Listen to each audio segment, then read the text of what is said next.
Shalom anak-anak semuanya, apa kabar? Teacher Melda berharap semuanya baik-baik, sehat, aman dalam lindungan Tuhan. Kita bersyukur sama Tuhan kalau sampai hari ini kita masih bisa belajar, sekalipun masih daring. Kita percaya untuk waktu-waktu ke depan kita berdoa biar kita boleh ketemu dan belajar dengan jarak yang tidak bisa dipisahkan oleh tempat yang jauh seperti sekarang ini. Oke, hari ini kita akan melanjutkan pelajaran minggu lalu tentang berbagai peristiwa dalam kehidupan manusia. Yang minggu lalu itu part 1, sekarang part 2, bagian yang kedua. Sebelumnya kita mau berdoa, kita mau menyembah Tuhan dulu. Yuk kita siapkan hati kita, sikap berdoa, kita angkat pujian ya Tuhan tiap jam. Ya Tuhan tiap jam ku memerlukan-Mu, Engkaulah yang memberi sejahtera penuh setiap jam ya Tuhan. Dikau ku perlukan, ku datang juru selamat, berkatilah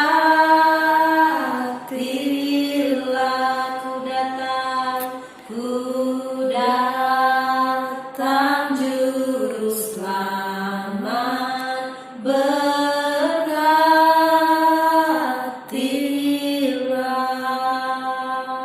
kita berdoa. Benar ya Tuhan, setiap jam, setiap menit dalam kehidupan kami memerlukan Tuhan. Kami bersyukur kalau hari ini kami masih boleh ada dan bernafas, semua karena kebaikan Tuhan. Terima kasih Tuhan kalau hari ini kami akan kembali belajar tentang Engkau lewat pelajaran yang akan dibawakan oleh Teacher Melda. Biar Tuhan yang memberkati kami semuanya, berkati seluruh anak-anak yang ada di rumah, baik orang tua yang mendampingi, semuanya ditutup bungkus dengan kuat kuasa darah Yesus. Berikan anak-anak ini kepintaran, Tuhan, kecerdasan, daya tangkap, daya ingat yang kuat, hikmat-Mu turun bagi mereka, Tuhan, hikmat pengertian akan setiap pelajaran yang akan kami pelajari ya Tuhan. Tuhan, kami tahu jarak ini membuat kami tidak maksimal Tuhan dalam belajar, tapi kami percaya kami punya Roh Kudus yang tidak dibatasi oleh jarak dan waktu. Kami percaya Roh Kudus yang akan menolong memampukan anak-anak ini mengerti segala sesuatu yang mereka pelajari hari ini, dan Roh Kudus yang sama juga menolong Miss Melda untuk menyampaikan apa yang harus disampaikan biar semuanya untuk kemuliaan Tuhan. Terima kasih Tuhan Yesus yang baik, berkati seluruh papa mama juga yang mendampingi, diberkati Tuhan. Terpujilah nama-Mu, dalam nama Yesus kami berdoa, haleluya, amin. Oke anak-anak semuanya, kita akan melanjutkan pelajaran kita minggu lalu. Teacher Melda mau tanya, minggu lalu itu ceritanya tentang berbagai peristiwa dalam kehidupan manusia. Ada peristiwa yang menyenangkan dan tidak menyenangkan. Teacher Melda sebelumnya mau nanya nih, apakah masih ada yang belum mengerjakan tugas? Sepertinya ada beberapa anak yang belum mengumpulkan, mungkin lupa kali ya, atau memang ada sesuatu hal yang membuat anak-anak tidak bisa mengerjakan. Mungkin handphone mamanya lagi dipakai atau memang lagi rusak. Tapi Teacher Melda berharap tugasnya yang belum segera dikumpul ya sayang. Teacher Melda tunggu. Oke, sesuai dengan apa yang kita pelajari minggu lalu tentang peristiwa yang menyenangkan dan tidak menyenangkan. Tugasnya udah Teacher Melda terima. Wow, Teacher Melda kasih applause. Good job buat anak-anak semua kelas 4 yang luar biasa yang ada di rumah, yang sudah mengumpulkan tugas, bahkan yang akan mengumpulkan tugas. Teacher Melda kasih jempol. Terima kasih buat semuanya. Teacher Melda diberkati lewat video yang kalian kirimkan tentang kesaksian tentang pengalaman yang menyenangkan dan yang tidak menyenangkan. Terima kasih ya. Karena kita sudah belajar dari video yang sudah Teacher Melda terima, Teacher Melda sekarang jadi paham. Ternyata anak-anak Teacher Melda yang di rumah, sekalipun kita belajarnya daring, semuanya mengerti ya tentang pelajaran yang dipelajari tentang peristiwa yang menyenangkan dan tidak menyenangkan di dalam hidup kita. Karena semuanya sudah paham, sekarang kita akan lanjut bagian yang kedua, yaitu apa ya? Kita klik. Oke, ini peristiwa yang menyenangkan. Hari ini Teacher Melda khusus bercerita tentang peristiwa yang menyenangkan dan tidak menyenangkan yang ada di toko Alkitab, yang dialami oleh tokoh-tokoh Alkitab. Kalau minggu lalu yang dialami oleh anak-anak semuanya, yang dialami Teacher Melda gitu ya. Tapi apapun pengalaman itu membuat kita lebih dekat sama Tuhan. Kita udah belajar tuh, yang minggu lalu udah belajar tentang yang menyenangkan dan tidak menyenangkan dalam kehidupan. Sekarang kita juga perlu belajar kembali ke Alkitab, back to Bible. Ini adalah Alkitab. Alkitab itu apa, teacher? Ini Alkitab bukan berisi, tapi Alkitab itu adalah firman Allah. Firman Allah itu adalah Allah sendiri. Jadi bukan berisi ya. Kalau berisi itu berarti kadang kosong, kadang ada isinya gitu. Tapi Alkitab itu adalah firman Allah. Firman Allah itu adalah Allah sendiri. Jadi hari ini kita belajar tokoh-tokoh Alkitab yang menceritakan tentang peristiwa yang menyenangkan dan tidak menyenangkan dalam hidup mereka. Siapakah dia? Nah, ini yang pertama ada Abraham. Bapak Abraham mempunyai banyak sekali anak-anak. Aku anaknya, kamu juga. Mari puji Tuhan. Percaya nggak percaya? Kita ini adalah keturunan Bapak Abraham. Oh, beberapa ribu tahun lalu ya, Teacher Melda. Iya, sudah lama sekali. Ini Bapak Abraham adalah bapak kita. Kita ini adalah keturunannya, anaknya banyak. Kita salah satunya, ada Teacher Melda, ada anak-anak semuanya, dan ada papa mama juga. Jadi kita adalah keturunan Bapak Abraham. Nih, kita tahu ceritanya. Yang sudah tahu cerita tentang Bapak Abraham angkat tangan. Pasti sudah tahu. Taunya dari mana, teacher? Kalau sekolah minggu pasti pergi. Kalau pergi sekolah minggu pasti tahu cerita ini. Jadi Bapak Abraham itu ceritanya nih berada di peristiwa yang menyenangkan. Bagi Abraham itu adalah ketika berada di tengah sanak saudaranya. Dulu hidupnya diberkati berlimpah. Ada banyak anggur, ada banyak makanan-makanan yang luar biasa yang disediakan oleh Tuhan. Semuanya gratis. Tanahnya subur. Jadi itu sesuatu yang menyenangkan bagi Bapak Abraham. Tapi setelah Abraham menikmati sesuatu yang menyenangkan itu, tiba-tiba Tuhan itu ngetes ketaatan Bapak Abraham. Ngetesnya gimana? Kita udah tahu ceritanya tentang Abraham itu diutus oleh Tuhan. Tiba-tiba Tuhan datang. Abraham, kamu pergi ke sana. Kesananya mana? Tuhan gak kasih tahu kemana. Pokoknya kamu pergi aja gitu ya, keluar dari tempat yang subur tadi itu. Dan apa yang dilakukan oleh Abraham? Abraham pergi gitu ya, dia taat ke tempat yang Tuhan tunjukkan. Pergi ya gitu. Akhirnya dia pergi. Ini gambarnya. Suatu hari Tuhan berfirman agar Abraham pergi gitu. Pergi meninggalkan rumahnya. Ini tadi seperti yang Teacher Melda bilang, disuruh pergi. Tapi Tuhan tidak kasih tahu Abraham itu kemana tujuan Abraham harus pergi. Yang penting keluar aja dulu dah dari rumah, pergi gitu. Jadi enak ya, begitu jalan sepertinya Abraham itu bisa dengar suara Tuhan kayak kalian dengar suara Teacher Melda. Pokoknya jalan aja. Jalan, belok kiri, belok kanan, belok. Jadi di dalam pikiran Teacher Melda ini, waktu Abraham itu dengan Tuhan itu seperti itu, dengar suaranya gitu, kayak sahabatan lagi ngobrol. Jadi dia taat aja, tapi nggak dikasih tahu pergi kemana.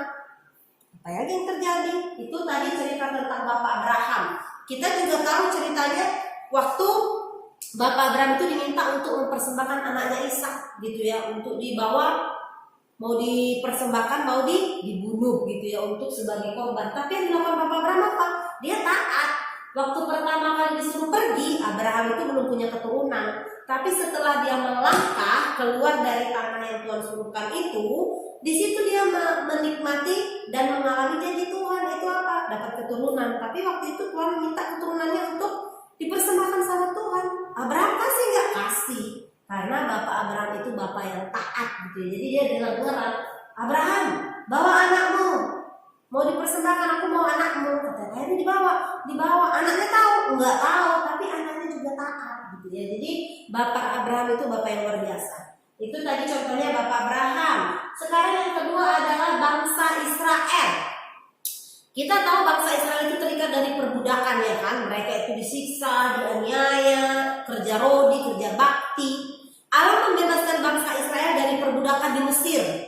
Lewat siapa? Lewat Musa. Mereka selamat dari kutuk yang berkali-kali menimpa bangsa Israel. Kutuk, ada banyak kutuk. Nih, nanti kamu boleh baca di Keluaran ya anak-anak. Kutuk itu mereka diluputkan gitu ya. Mulai dari kutuk pertama, tulah pertama air menjadi darah, tulah kedua katak, ketiga nyamuk gitu ya, sampai kematian anak sulung gitu ya. Dan yang luar biasanya orang-orang Israel ini tidak mengalaminya. Mereka luput dari tulah-tulah yang Tuhan izinkan terjadi di Mesir waktu itu. Sampai yang paling dahsyat itu kematian anak sulung. Semua anak sulung itu mati di tanah Mesir. Kecuali punya orang Israel. Mereka aman dalam lindungan Tuhan. Tuhan bilang gini, taruhkan darah anak domba di depan pintu rumahmu. Jadi waktu itu ini pintunya dikasih darah gini. Itu sebagai tanda supaya mereka diluputkan dari tulah tersebut. Mereka diluputkan oleh Tuhan. Terus apa lagi yang terjadi? Mereka selamat ketika menyeberang laut Teberau. Mereka merasakan perlindungan Tuhan lewat tiang awan dan tiang api. Ini ada gambarnya. Laut Teberaunya ini, si Musa itu memimpin di depan, dia yang memimpin. Jadi waktu itu mereka kan disuruh tulah terakhir, mereka diperintahkan oleh orang Mesir untuk keluar dari daerah itu karena bagi mereka kita jadi terkutuk gitu ya. Jadi mereka dibebaskan pergi untuk membawa orang Israel semua itu pulang. Tapi tiba-tiba orang Mesir itu ngejar dari belakang waktu mereka udah nyampe. Tiba-tiba ada laut. Bayangkan kita ada di depan laut, terus ada musuh di belakang, orang Mesir sudah mengejar. Apa yang harus kita lakukan? Semua bangsa itu bersungut-sungut, ngapain kita keluar kalau airnya mati begini, gitu ya. Tapi Musa berdoa di hadapan Tuhan, apa yang harus dilakukan? Tapi Tuhan memerintahkan dia untuk meletakkan tongkatnya kan ke laut itu gini, membelah laut Teberau. Dan waktu tongkatnya dibelah gini ke laut itu, lautnya terpisah seperti gambar ini. Bayangkan laut di tengahnya bisa jadi darat, kiri kanan itu air udah kayak tembok. Kayak pernah nggak lihat akuarium? Akuarium ke Singapura, kiri kanannya itu ikan, ada akuarium, tapi di sini kita bisa jalan. Di sebelah sini mungkin ada ikan hiu, ada ikan paus. Mungkin jangan-jangan ikan hiu ini udah gini ya mulutnya ya, tapi nggak bisa dientuk ikan. Luar biasa Tuhan ya. Nih dibelah, terus Musa dan bangsa Israel berjalan di tengah laut dan tembok air di kanan dan di kiri air. Mereka bisa lewat berjalan di air. Airnya bisa terpisah, bisa taat sama Tuhan. Lewat siapa? Lewat Musa. Musa dipakai menjadi alat Tuhan. Luar biasa Tuhan kita ya. Terus itu tadi peristiwa yang menyenangkan. Kenapa teacher Lena bilang peristiwa menyenangkan? Ketika Abraham melakukan firman Tuhan, taat. Tadinya mungkin dia dari tempat menyenangkan, tiba-tiba keluar Tuhan paksa, oke, dia taat, kelihatannya tidak menyenangkan gitu. Tapi endingnya menyenangkan, dia mengalami janji Tuhan, dia punya keturunan, dan janji Tuhan membuat dia menjadi bangsa yang besar. Itu tergenapi, itu menyenangkan kan? Menyenangkan bagi dia dan juga bagi kita. Kita ada sampai hari ini berkat Bapak Abraham juga. Jadi endingnya itu adalah ya dia bersukacita janji Tuhan digenapi dalam hidupnya. Demikian juga tadi bangsa Mesir itu. Yang menyenangkannya apa teacher? Bayangkan dia selama berpuluh-puluh tahun dipaksa kerja rodi itu kerja paksa. Mereka makannya sedikit tapi kerjanya ngangkatin batu mungkin atau mukul batu zaman itu ya. Pokoknya kerja keras yang tidak mengenakkan gitu ya. Mereka pengen keluar, pengen lepas gitu dari perbudakan. Tapi Tuhan lepaskan mereka lewat Musa yang tadi itu menyeberang laut Teberau, dan ketika mereka lewat, mereka senang, happy, bersukacita, dan mereka bisa menikmati hidup mereka, menikmati berkat-berkat Tuhan dengan maksimal tanpa ada intimidasi, tanpa ada ketakutan gitu ya, ditakut-takuti sama orang Mesir tadi. Sekarang kita belajar tentang peristiwa yang menyedihkan di dalam Alkitab. Kisah yang pertama itu kisah Yusuf. Nah, kita juga udah pernah dengar cerita tentang Yusuf ya. Ini udah cerita yang familiar. Yusuf itu, kakak-kakak Yusuf memperlakukan dia dengan tidak sangat baik, gitu ya. Terus Yusuf dibuang ke sumur lalu dijual kepada pedagang di Mesir. Peristiwa itu membuat Yusuf menjadi orang kepercayaan di Mesir. Yusuf mengampuni kakak-kakaknya. Jadi ceritanya itu, Yusuf itu kan anak kesayangan papanya. Jadi dia curhat, dia mimpi kalau kakak-kakaknya itu akan menyembah dia gitu ya. Kakak-kakaknya marah dong, cemburu, iri gitu ya. Kenapa papanya lebih sayang sama si Yusuf gitu. Jadi mereka punya rencana buang si Yusuf itu dimasukkan ke sumur gitu ya. Ayo kita masukkan dia ke sumur. Udah dimasukkan ke sumur, mereka mikir lagi, kalau di sini kita nggak dapat apa-apa. Tiba-tiba mereka jual lagi si Yusuf kepada orang di Mesir gitu. Jahat nggak? Jahat. Tapi Yusuf mengampuni saudara-saudaranya dia. Bapak Yakub, namanya itu Yakub, nama papanya ya. Bapak Yakub itu beli Yusuf sebuah jubah merah indah. Saudara-saudaranya iri gitu, ini ceritanya. Iri dan benci kepada Yusuf. Dan setelah ini mereka melemparkan Yusuf ke dalam sumur kering. Yang di sana itu saudara-saudara Yusuf menjual Yusuf kepada pedagang di Midian sebagai budak gitu. Jadi dia dijual ke Midian.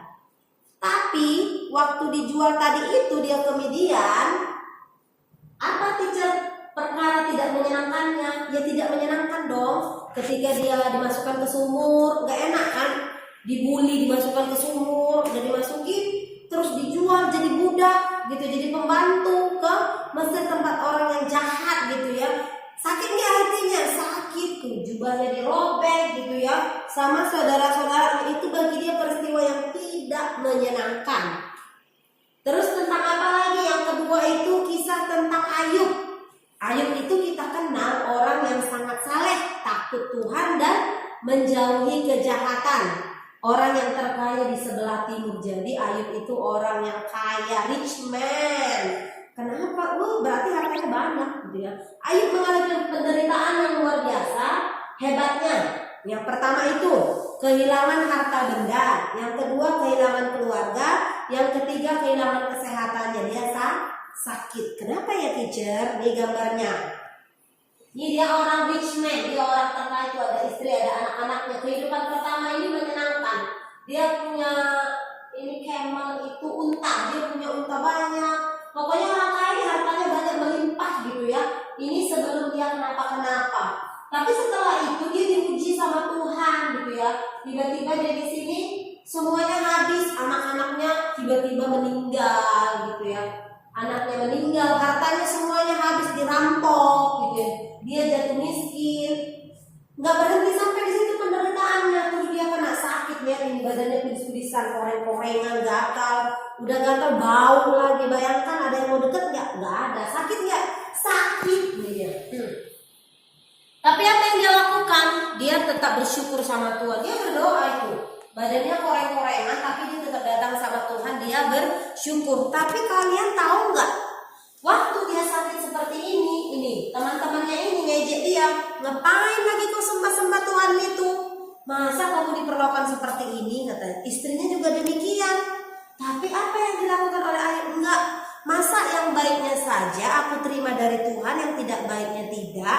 Jadi dia bersyukur. Kenapa dia bisa bersyukur ya? Karena dia percaya lewat segala sesuatunya itu mendatangkan kebaikan dalam hidupnya. Luar biasa ya. Nih, hal yang dilakukan oleh Yusuf dan Ayub di saat mereka mengalami penderitaan. Yang pertama itu bersyukur kepada Tuhan. Itu si Yusuf ya. Yang kedua itu mengampuni saudara-saudaranya. Ketika Ayub bersyukur buat segala sesuatu yang terjadi dalam hidupnya, terus dia mengampuni saudara-saudaranya. Tahu nggak anak-anak semuanya? Dia diangkat menjadi orang nomor 2 di Mesir, menjadi orang kaya, orang terkenal, sampai mimpinya tergenapi. Abang-abangnya datang dan bersujud kepada dia. Hebat ya Tuhan kita planningnya gitu ya. Karena dia bersyukur, dia menerima ganjarannya, dia dapat upahnya. Demikian juga Bapak Ayub. Ayub juga bersyukur sama Tuhan. Tadi gambarnya dia berdoa walaupun lagi sakit, walaupun anak-anaknya meninggal, dia tetap bersyukur. Terus mengampuni istri dan teman-temannya yang mengejeknya. Jadi dia mengampuninya Akhirnya Tuhan memulihkan keadaan Ayub.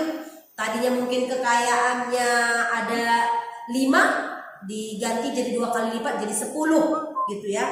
Anak-anaknya juga demikian. Jadi dia kembali menjadi orang yang lebih kaya dari yang pertama.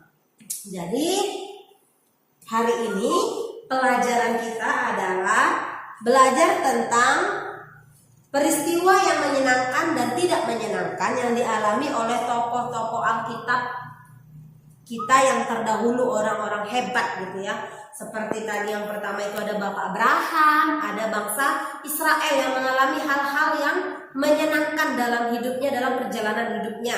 Demikian juga yang tidak menyenangkan seperti Ayub dan Yusuf gitu. Tapi tokoh-tokoh Alkitab ini baik itu yang menyenangkan dan tidak menyenangkan sekalipun, mereka tetap memuji dan memuliakan Tuhan.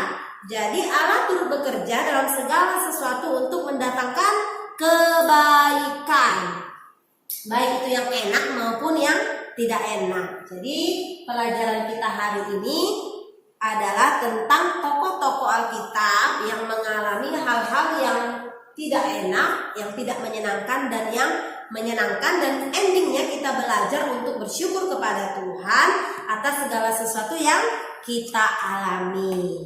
Nanti kalian boleh baca lagi ceritanya ya. Terus untuk tugasnya adalah yang pertama itu baca Mazmur 139 ayat 1 sampai 24. Hanya membaca.